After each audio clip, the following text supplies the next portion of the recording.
Good morning, ladies and gentlemen. Welcome to our book and author session this morning. While you're enjoying your breakfast, we have two books that we're featuring today, and believe it or not, they are for sale up here. My guess is that at least one of the authors will autograph the book to you personally. The other one will forge an autograph from Rick Ritter onto the book for your benefit. But we have with us the authors of two books, or the standing in for the authors of two books.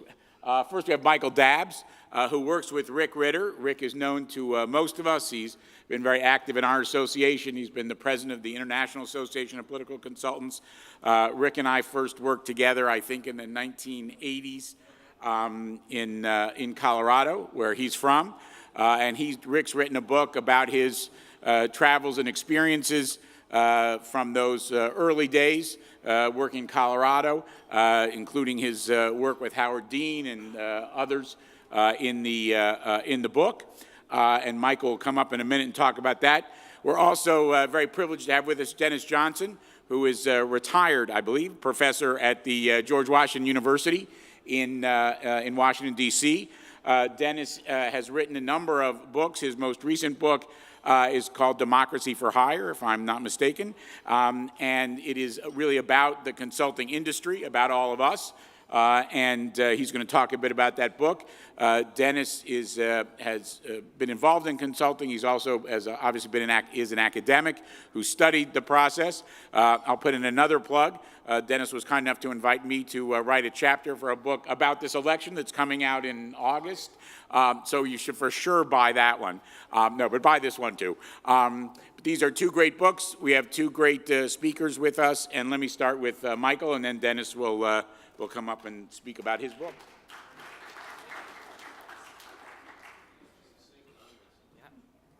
Good morning. Needless to say, I'm a little nervous speaking for Rick, so I wrote some words to briefly introduce the book, Looking for Votes in All the Wrong Places, on behalf of Rick. And for those of you who don't know me, my name is Michael Dabbs, and I'm the Communications and Creative Director at RBI Strategies and Research, the firm that Rick and his wife, Joni Braden, founded in 1985. For context, I was born 5 years after that, a fact that I like to always mention to Rick and Joni.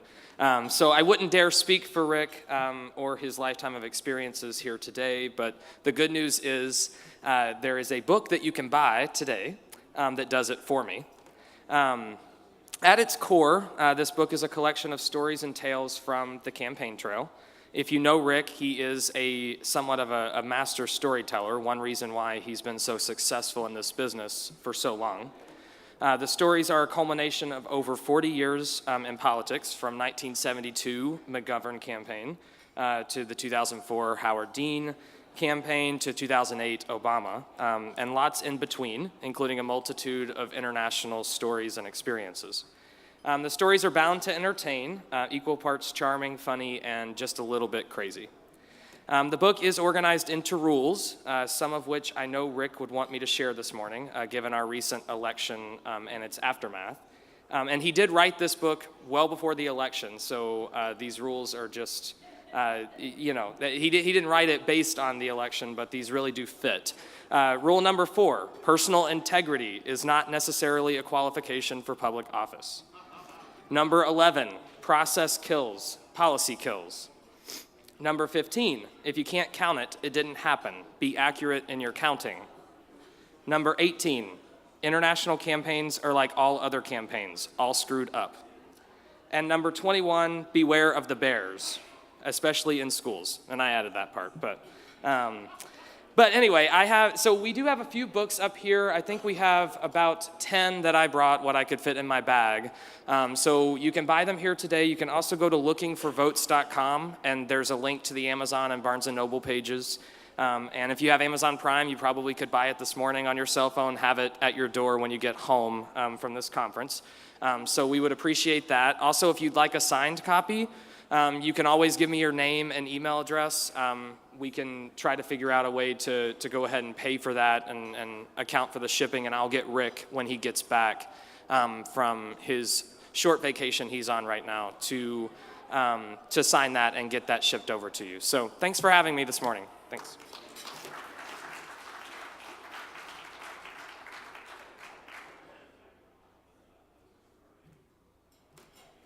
Ladies and gentlemen, thank you very much. I'm Dennis Johnson. I'm one of those unique people who has been a political consultant for 10 years or so with James Carville, but also an academic who writes books and teaches courses and things like that. I've written several books on political consulting, and before I retired, I decided, there's really got to be a book out there about this business, about this profession, and I decided that there's nothing out there and there needs to be a book, and I wrote a book called Democracy for Hire, and the subtitle is A History of American Political Consulting.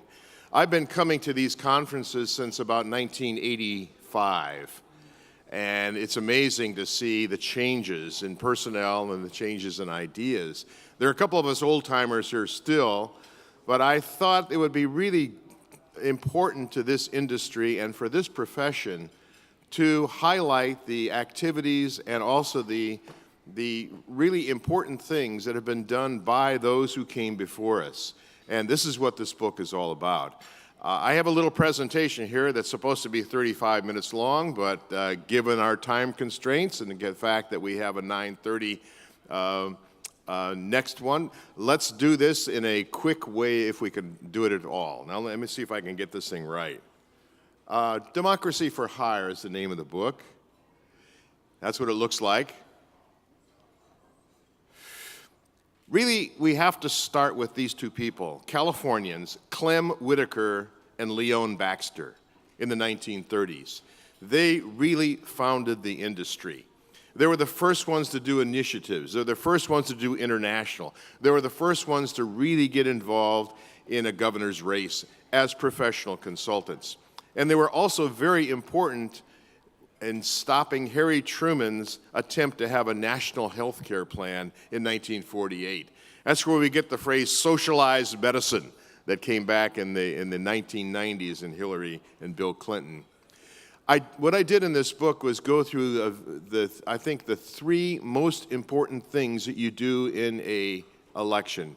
Number one is to find out what people think. That's polling. Number two is to communicate to those people. That's television and other ways. Number three is finding where those people are and getting them out to vote.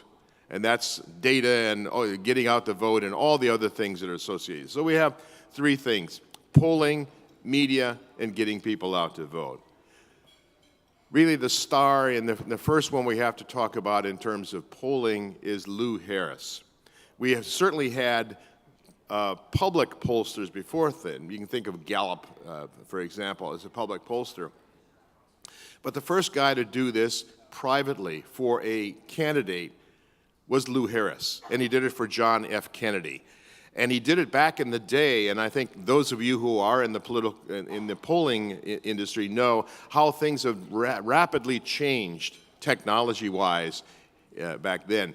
When John Kennedy and Richard Nixon were in the debate in 1960, it took 2 weeks before the polling results came out to find out who won in that particular debate. The person that I think all think about when we think about the AAPC is Joseph Napolitan. Joe started in the early 1960s. He worked up until 2004 with the Howard Dean campaign. He is one of the founders of the AAPC. He is one of the founders of the IAPC, the International Association of Political Consultants. If we have a foundation in this business, it's Joe Napolitan. Along with him, Cliff White on the Republican side.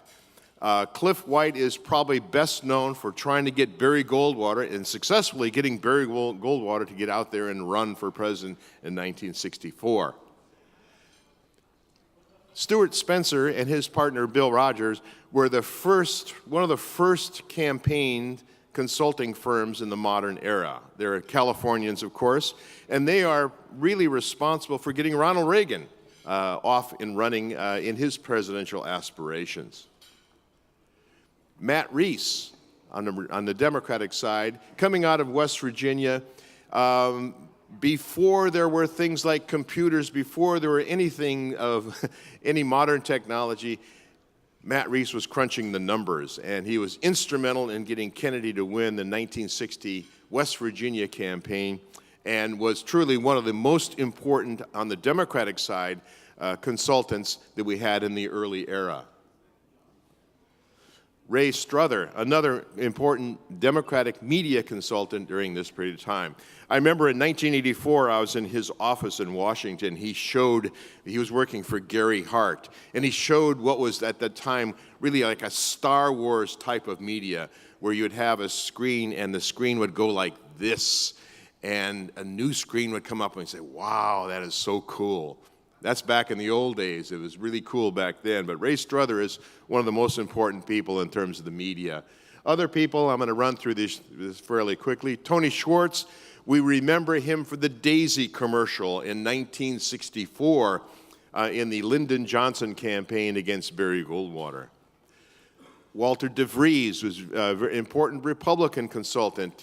Probably his most important candidate was the father of Mitt Romney, a guy named George Romney, who was running for governor and later on ran for president. Charles Guggenheim, one of the early media consultants on the Democratic side. Joe Slade White. It's interesting, Joe he was here last time around. He's still fighting. He's still doing his things too on the media. Richard Wirthlin, probably one of the most important Republican pollsters, instrumental in helping Ronald Reagan get elected to the presidency. And also Bob Teeter, another very important pollster on the Republican side. On the Democratic side, Bill Hamilton owns the Hamilton Research now in Florida is the longest lasting polling firm in the United States on the Democratic side. Patrick Cadell, shown here with Jimmy Carter. Peter Hart and Jeff Guerin were very important, not so much in the presidential realm, but in the senatorial realm and in gubernatorial realm for the Democrats. Doug Bailey, very important media consultant in the 1970s. Bailey and his partner, John Deerdorf, were particularly interested in helping out moderate Republicans. And they said, we aren't going to help out any others than moderate Republicans. He left the business pretty soon afterwards. Lee Atwater, there with President Bush. Richard Viguerie, we heard all about him yesterday, and it was so fun to hear him and see him so alive and vigorous at his age. Bob Squire, another important media person. Roger Ailes, he was a political consultant before he was with Fox News. Arthur Finkelstein, also an important Republican pollster. It's one of the few pictures. I had to go, this is a picture taken, I think, in Czechoslovakia. He was very media shy, and this is one of the very few pictures of him. James Carville, a guy I worked with for about 10 years. Tom Edmonds. Tom and I are probably on the opposite ends of the political spectrum, but he's one of my best friends. He's a good guy. David Axelrod, David Plouffe. What I did in this book is concentrate mostly, when I talked about races, to talk about presidential races, and that's why we're seeing people like David Axelrod and David Plouffe, and seeing Donna Brazile. Notice every person up here until Donna Brazile is an old white guy.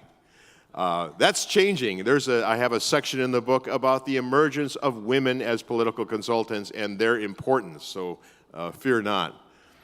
Jim Messina, and then Kellyanne Conway is the last one here.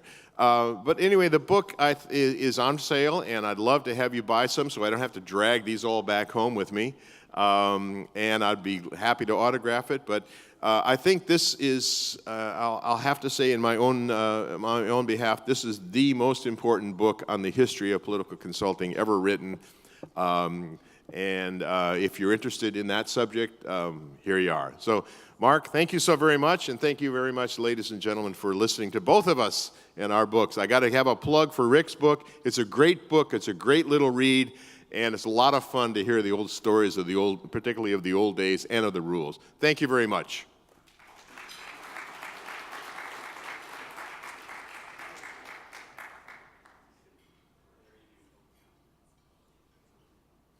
Okay, buy books, very important, and take them home. Joining us now to present the results of Morning Consult's voter funnel study is the president and CEO of TVB, Steve Lanzano. Morning Consult, as many of you know, while Steve's making his way up here, Morning Consult, as you know, many of you know, is a online zine that has a lot of great information every day and has an exciting polling program as part of its coverage of Washington and politics generally. So thank you very much.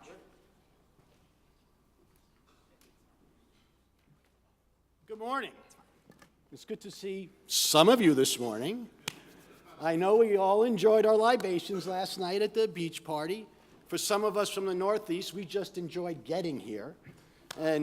But to me, the biggest thing was In-N-Out burgers. You know, we don't get those up where we live, so that was really, really good. But I want to thank you for coming this morning. I think we have a terrific session and presentation, and some of the work that we just did with the Morning Consult that's, I think, eye-opening. Now, I don't know if you all know who the TVB is. We're the Television Association, the Trade Association. We represent all the local broadcast stations across the United States, the local commercial stations across the United States. And political advertising is among, in fact, every other year, is our second top category. So from all the broadcasters in all 50 states and 210 DMAs and 435 congressional districts, we thank you for your business.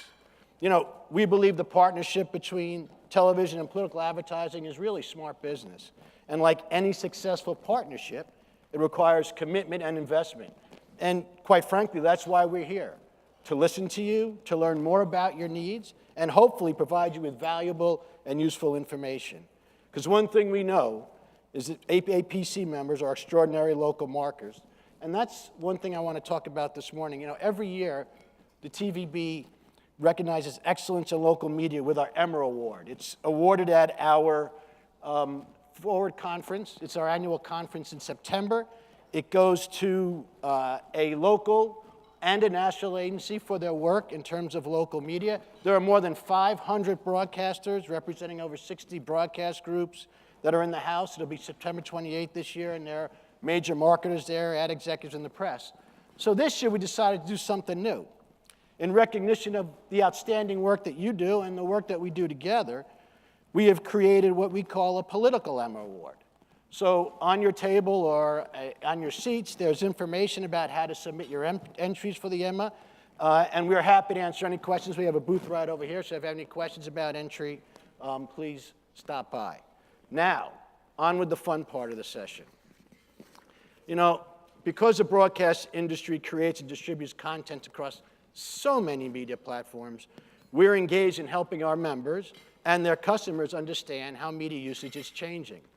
And one of the ways we do that is by commissioning proprietary studies that reveal, in this case, voter attitudes toward media and how these groups, most importantly, are influenced by the ads they experience, and it's across all media types.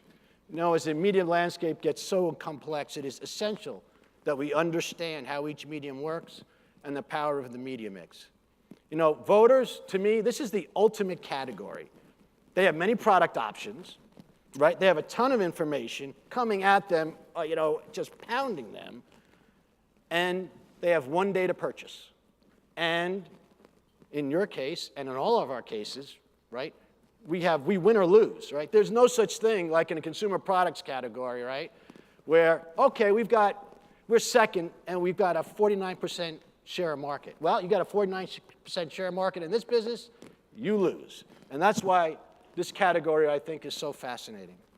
In 2016, campaigns and broadcast experienced really an unusual election which really kind of set conventional wisdom on its head, or in this case, at least challenged and questioned it.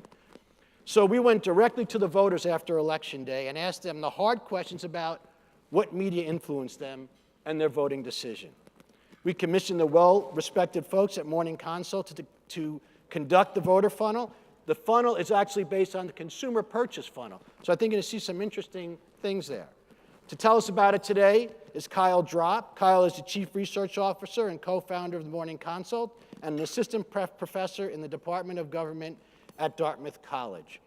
Now, you look at my friend over here. He really is the Doogie Howser, all right, of pollsters. He's not 12 years old. He really is a Doogie Howser pollster. So without any further ado, please welcome Kyle.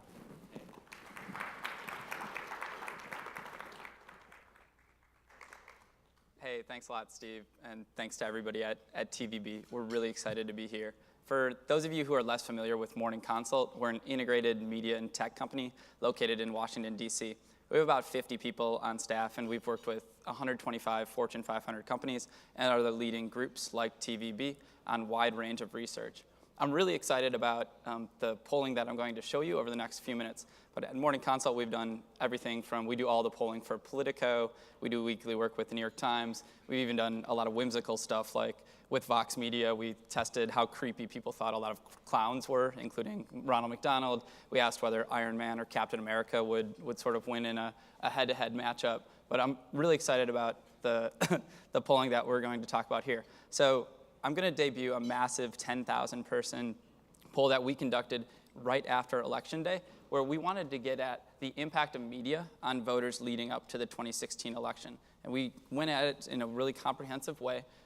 We studied 10 states. So we looked at 1,000 registered voters in about 10 states, largely states with close gubernatorial races, close Senate races, and races that we anticipated would be close at the presidential level as well. So the sort of 50,000-foot view here is this summary slide. So on the top, we talked to 10,000 registered voters with a goal of getting 1,000 in each state, in Arizona, Colorado, Florida, Indiana, Iowa, Missouri, Nevada, North Carolina, Ohio, and Pennsylvania. We did it in the 72 hours right after Election Day, so we had everything ready to go, and then the second the election result was in, we went ahead and started all of our interviews. And then the way in which we went in and interviewed these folks is we did large online panel with about 10,000 voters overall, and we asked about a lot of different advertising topics and ways in which people were exposed and influenced by dozens of different media types. So I'll get right into it. So for instance, we looked at how people were exposed to different advertising in a variety of different traditional and digital sources. So TV, radio, mail, print, and then about a dozen different digital media sources, ranging from political blogs and sites, to social media, to Facebook, to email ads. We even tested whether people had seen billboard ads. We didn't test this ad in particular, but anyway, we thought we'd put that in as a filler. So I'll jump into a few of the overall results, then I'll talk about influence, and then I'll talk about people's levels of trust for different types of media. So the thing that stands out here, we asked people about more than a dozen different types of media, and everything is multi-channel. So about a third of the people that we talked to said that they had been exposed to advertising from at least 5 different sources in the 2 months leading up to the election. More than half, about 60%, said that they had been exposed to 3+ sources. These range from television to cable to radio to mail to online to social media. Sort of on this next slide, I think one of the innovations of this project is, as Steve said, we were trying to take market research and marketing insights, so thinking about the sort of consumer funnel in consumer marketing, where someone gets exposed to, say, a product advertisement, and then ultimately you're looking for the purchase. So we wanted to use that and parallel that for the voting decision. So we asked people about dozens of different types of media and how they'd be exposed to ads. We asked about awareness. We asked whether these ads had generated interest. We asked whether these ads had generated some interest in getting more information, and then in considering voting, and then, in fact, actually voting. So the slides that I'll have ahead of me sort of, again, take that distal concept of awareness of a candidate and go close to what we ultimately care about, which is the candidate vote decision.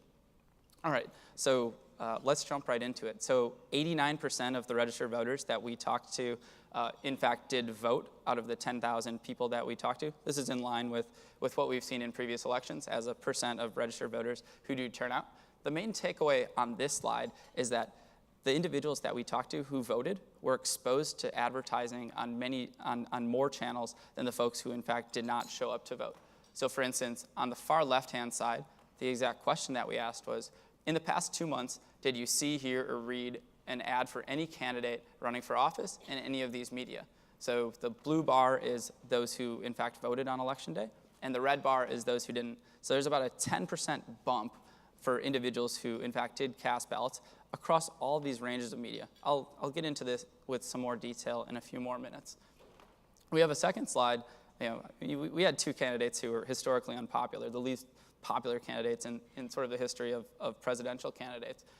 We did hundreds of thousands of interviews in the lead up to the election, and consistently something like 6 in 10 had an unfavorable view of Trump, 6 in 10 had an unfavorable view of Clinton, and almost a third had an unfavorable view of both. So we saw that there was a fair amount of late decision making. So something like 1 in 5 of the voters that we talked to said that they in fact made their decision late, which seems ironic given that the candidates had universal name ID, but it's less surprising when you talk about how unpopular both of the candidates were at the national level. Okay, we asked individuals, just like the government asks some studies of why people don't vote, so we thought we'd get at some reasons why people did not vote. The reason that people were most likely to select is that something like 3 in 10 say they didn't like any of the candidates. I guess that's consistent with what I said just a moment ago.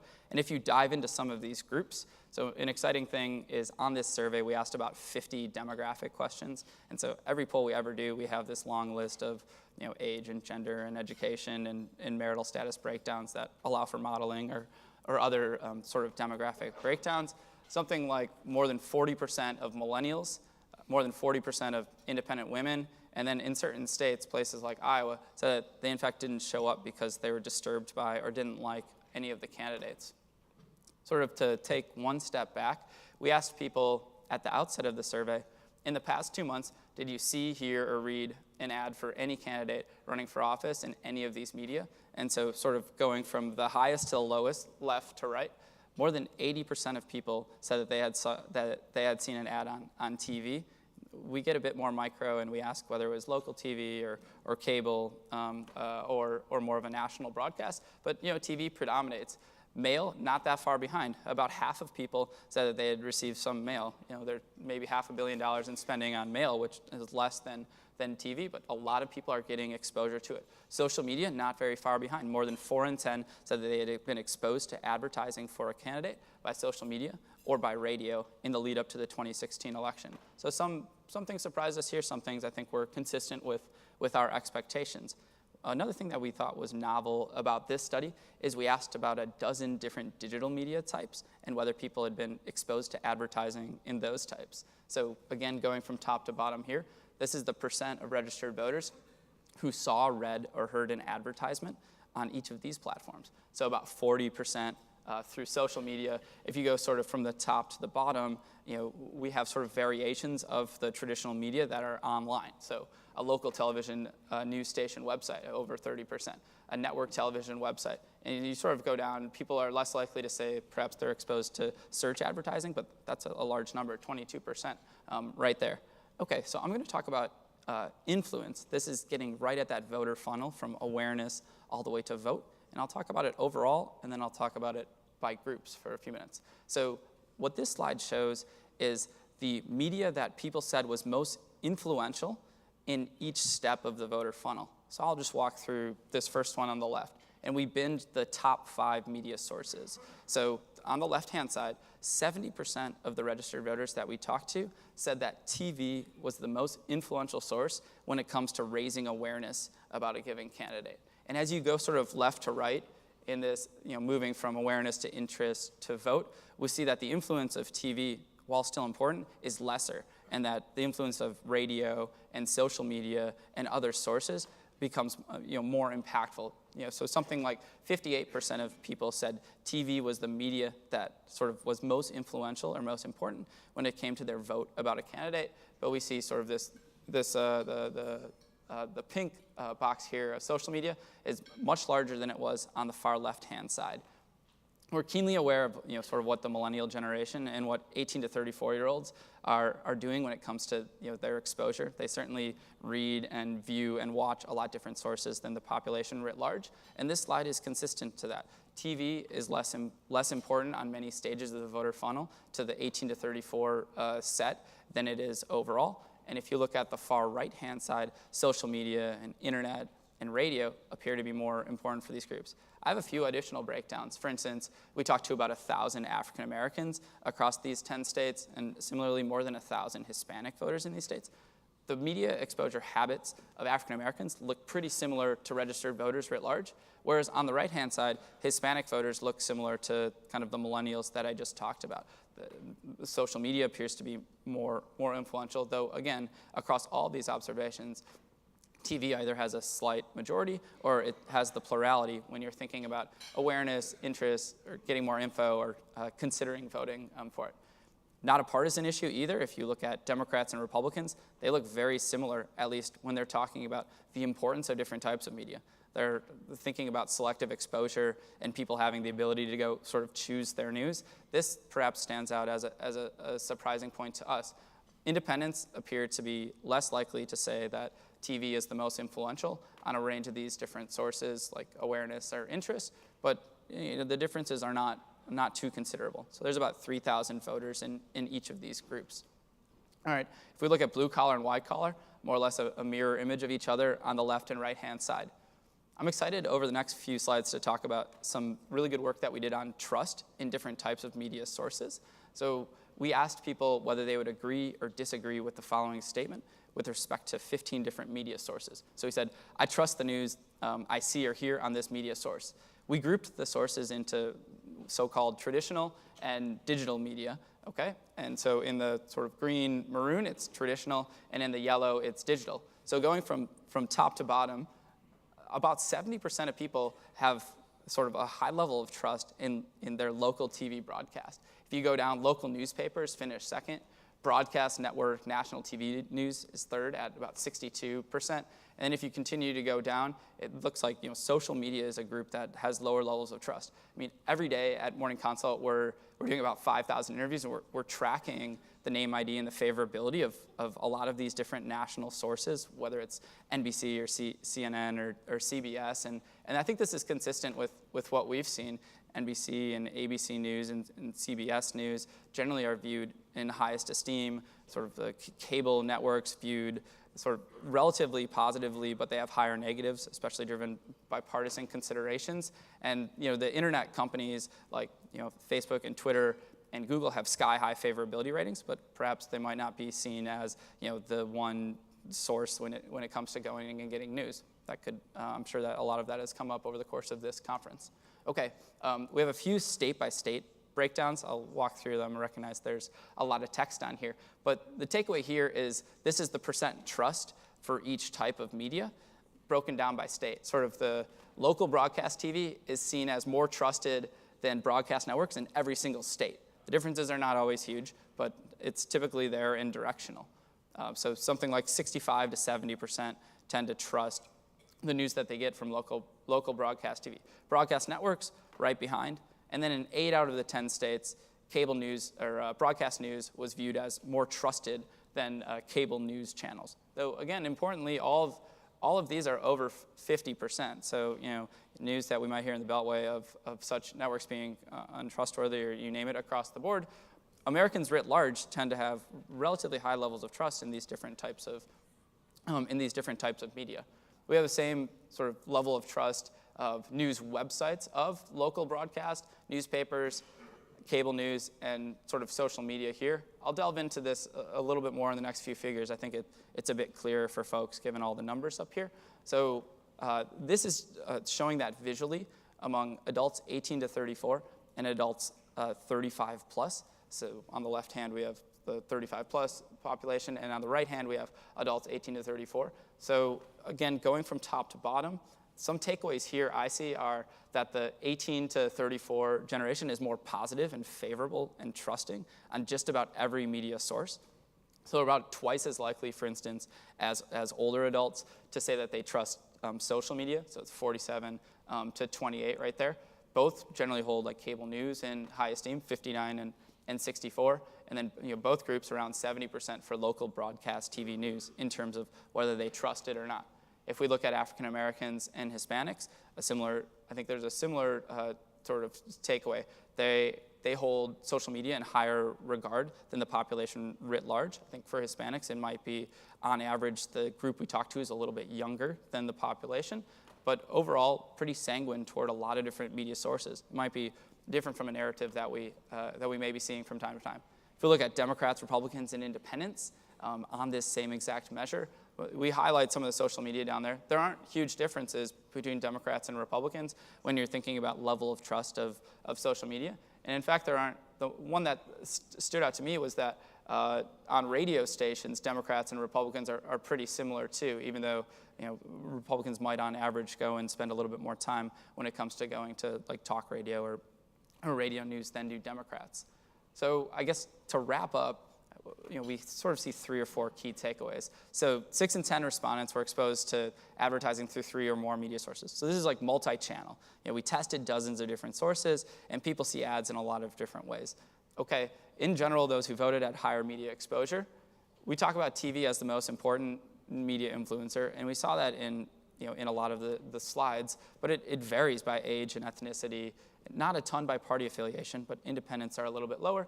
And then social media is predominant and gains importance, and I think that will continue to gain importance as we go forward and as those individuals continue with those media patterns. Thanks for your time. I think Steve's coming up now.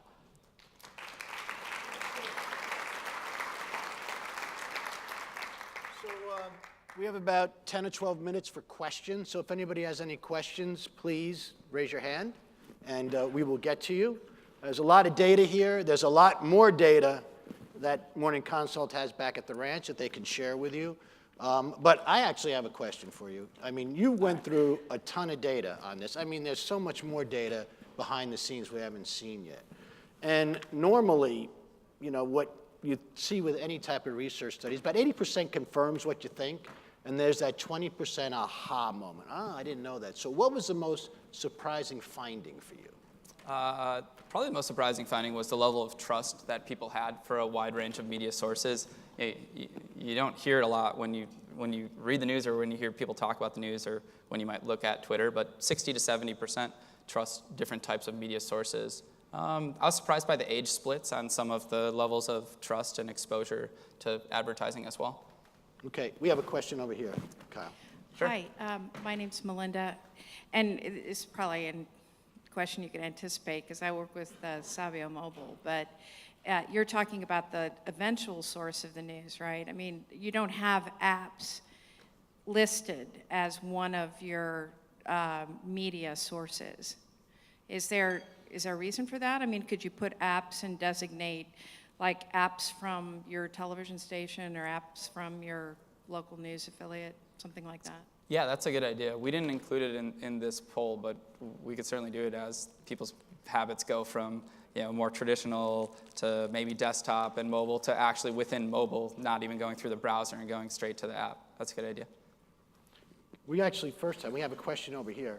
The first time we did this was last year, 2 years ago, the Kentucky gubernatorial election, just to see how it would work and that we would get findings that would make sense. So the idea is that, unfortunately, we don't have any trending data, but we would continue to do this every election just to see the trending data on it. We have a question over here. Thanks, gentlemen. I appreciate it. Since I know you have more data backing some of this information up, I was wondering if you did any examination past, I trust television more than I trust social media, for example, because as you know, when you're digesting news, for example, on a television station, it's more formal, it's very formally presented, versus oftentimes through Facebook or other social media sources, it's a little less formal and probably more meme-related. In some cases, people do draw news perceptions from memes and other sources. Did you look at any distinctions about trust versus lack of trust in those two platforms? I don't think we have anything explicitly on that, but we were talking yesterday just about maybe the role of a gatekeeper on certain types of media that filter the content that does get in front of users. And there's less of a filter on, let's say, some of the applications or social media sites. And I think that that sometimes affects trust and credibility. There's probably more good information than ever on those platforms, but there's also probably information that people would call into question in a way that if you tune on the news at night or something along those lines, there's an editor who's going through and approving all of the content before it even airs. Question over here. Yeah, hi, I'm Bob Henner from Vancouver, Canada. So these are all fresh interviews, obviously, that you did just post-election, but you did a lot of interviews pre-election. Did you ever do any re-interviewing of the people and compare the data post-election to pre-election on the different responses? Yeah, so in the lead up to the election, between Labor Day and Election Day, we released like 15 polls with Politico, more or less 1 to 2 a week. Most of those were different samples each time. We did one overtime panel in the primary and caucus campaign, and we ended up, I think, spending money and not explaining a lot of different stuff. So for instance, right before the Iowa caucus, we talked to 3,000 Republicans, and then we talked to those same Republicans right after, and then we talked to those same Republicans right after the New Hampshire, primary, and nobody changed their minds. That sort of 30 to 40% block stuck with Donald Trump, and Cruz's block stuck with him. If anything, we found that there was sort of a stubbornness in the primary electorates that we hadn't seen previously. Any other questions? Right over here. Kyle?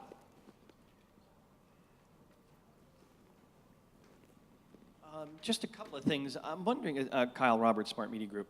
I'm wondering if you found anything on consumption across screens, because we're always looking for changes in how people are consuming advertising, any kind of media. And I'm wondering if you saw anything about how it's moving across different screens, iPads, mobile devices, desktops, and also normal television screens. I'm wondering if you saw anything on that, first thing. The second thing is, any difference between urban and rural voters on consumption at all, or even on trust?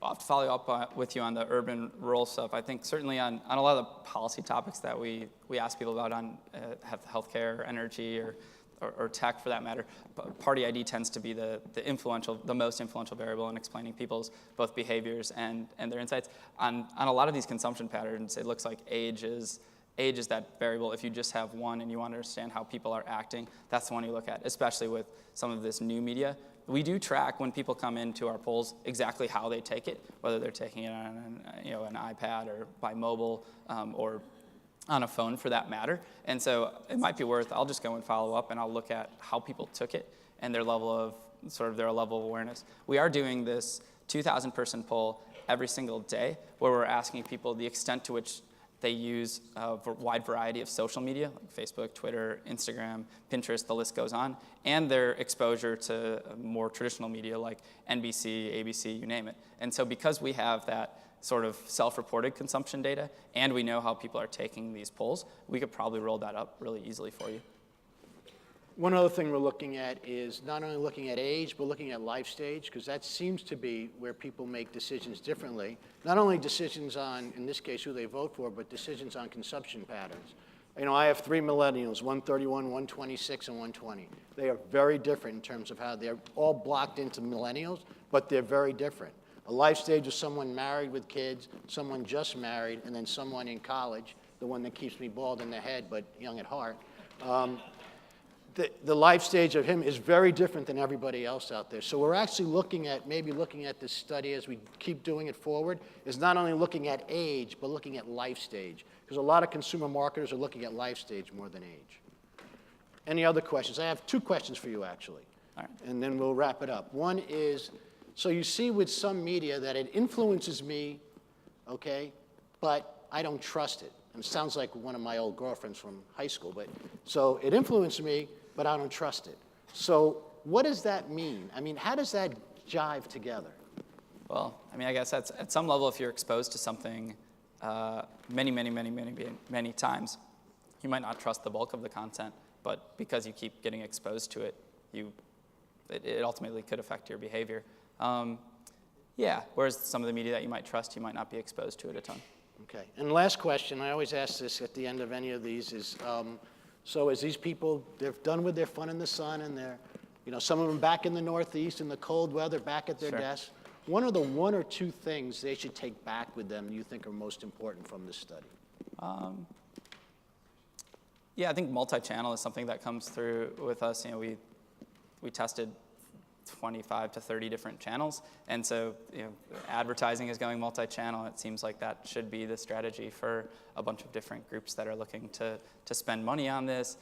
Two, while TV still is predominant when it comes to level of exposure and overall spending, and we see different trends, and certainly a lot of them have been covered over the course of this conference, but TV is still tops, with social media gaining ground really fast in terms of a lot of these areas. It seems like more important, closer to the actual decision as opposed to raising awareness.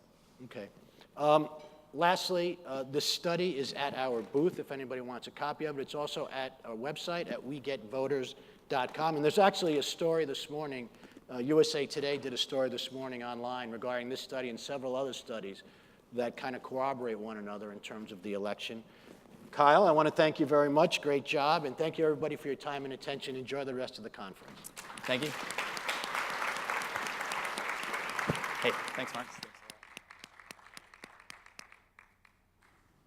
So thanks very much again to Steve and TVB for sponsoring this morning's session, and for that, and thanks to Kyle also for that tremendous research, which is available to all of us. I also want to remind everyone that TVB has a special award. It's not a Pollie, it's an Emma, Excellence in Local Media Marketing Solutions.